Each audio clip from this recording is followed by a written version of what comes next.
Okay, so what do I mean by um, attachment to power? And first, let's talk about this attachment to power in the spiritual context.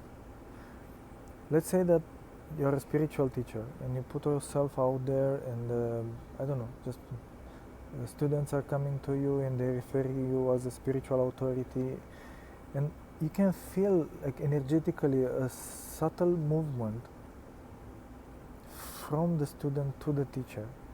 He takes the power and put it there in that which is perceived as a higher authority. We call this surrender to the master, to the guru, whatever. Okay, this is very fine. This is how it's supposed to happen. But the second movement of this energy, I feel, is natural. That the teacher takes the power and give it back to the student.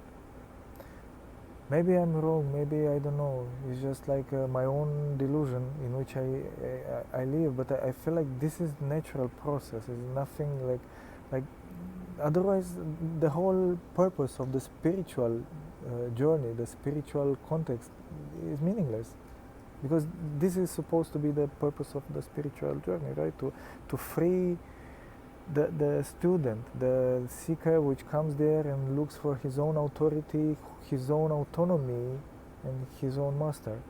So as a teacher, in my view, you always have a tendency to put the power back to the student. And that's why for me this movement of power, subtle movement of power, like back to the people, is very important. And this is how we should regard an authority, as higher or lower, by the ability to let go of power. And in the case of spiritual teacher, we should not look only at the what they say. Like a spiritual teacher can say many things, and he can be so clever and so mesmerizing with the words. You have to look at the actions. Because it's very easy to say, yeah, accept everything, surrender this, surrender that, whatever. But in reality, when it comes to the real things, like holding the power, for example, holding the leverage towards the people, when the person in front of you clearly wants to be free of that context of you as a teacher, and you don't let him go, this says more than anything else about your spiritual achievement. As simple as that. So yeah, this is power in a spiritual context. And in my naivety, I have to admit, I thought people are going deep enough to notice this kind of subtleties, subtle movements of energy between the teacher and the student in a spiritual context. But with this thing, with Putin, when I see people in the spiritual realm, that they don't notice, even when someone like Putin, that he is obviously having a very strong grip on power and he cannot let go. For me, that's pathological. I kind of realized that, okay, what we are talking about is like we have to go back to square zero, something like this. So yeah, I'm waiting to see your feedback and what do you feel about this. For me, I regard this as a very, very important indicator in anyone with authority on this planet, like how much is capable to let go of power. In a spiritual context, it's like, okay, if you let the student go, you will have less students, and therefore less power and perceived power, actually. Yeah, that's another issue.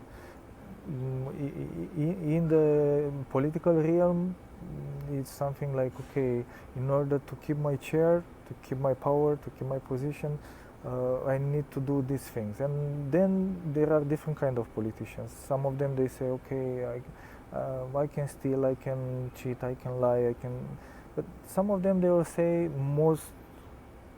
and this is the border towards the pathological, most of the politicians will draw a line when it comes to killing innocent people, and like they will say, you know what, okay, I can let go power and I can just give up everything, go to my countryside and write a book, and write my memoirs or whatever. But I feel like here people are mistaking this Putin and Lukashenko because I don't see in them this ability, and far away from it. They cannot let go that, and I don't see neither of them going to countryside, to dacha, how they say in Russia, and sitting next to Pechka, and writing their memoirs and growing old. And no. Putin is not this kind of man. I can feel it. I'm sorry, and Lukashenko neither. Moreover, because perhaps also because deep down they know that they cannot do, even if they want to. They did so many bad things in Russia and Belarus that is not possible. Without the protection of the army and without the protection of secret service, these people will not last even 10 seconds in the main square. Not possible. People will disintegrate them if they will be like you should see what happened with Gaddafi, and the same is here. They are very much afraid of the same scenario, but because they kind of put it on themselves, like for 27 years, doing all kind of, let's put it this way, unholy things.